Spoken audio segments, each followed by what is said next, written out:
Bonjour, je m'appelle Miruna Tarko, je suis la directrice littéraire des éditions Hashtag. Aujourd'hui, je vais vous lire un extrait de mon roman L'apprentissage du silence, publié en 2018 chez Hashtag, dans lequel un homme et une femme vivent le temps à reculons. Dans ce passage, Elisabeth se demande quand est-ce qu'elle a vécu les années 50, si c'est avant ou après les années 40. Et elle a l'impression que le cours du temps s'est déréglé, que l'histoire va à reculons à la place d'avancer.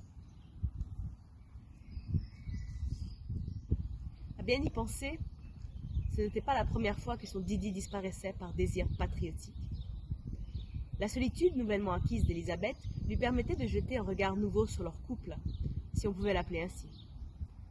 Elle revisita les années qu'elle avait passées aux côtés de David en se demandant si leur complicité tenait essentiellement à la conscience de partager un passé commun.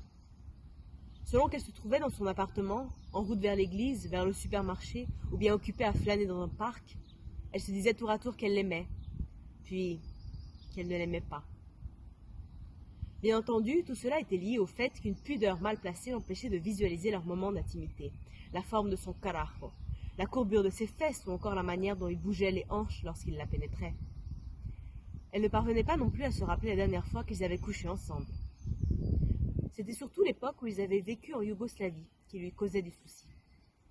Elisabeth ne parvenait plus du tout à situer le moment où ils avaient décidé de déménager ensemble à Ljubljana.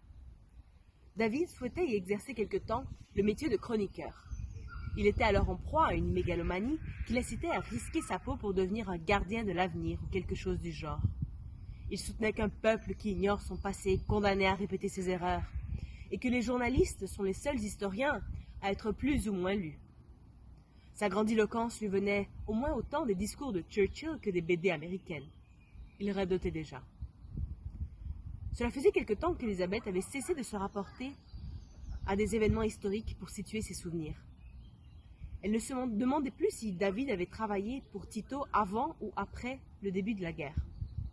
Ce qui importait, c'était qu'elle parvienne à situer ces événements par rapport à son parcours personnel. Elle intervertissait parfois ses déménagements successifs de manière aléatoire, en se demandant s'il était bien logique de supposer qu'elle avait vécu d'abord à Buenos Aires, ensuite à Montréal. Quelque chose lui disait qu'elle avait dirigé Women First avant de rencontrer Uncle Sam, mais il suffisait qu'elle évoque la Yougoslavie pour remettre en question cette chronologie pourtant bien établie. Il lui semblait que c'était à cet endroit qu'ils s'étaient réfugiés, après la destruction du Raval, pendant la guerre froide.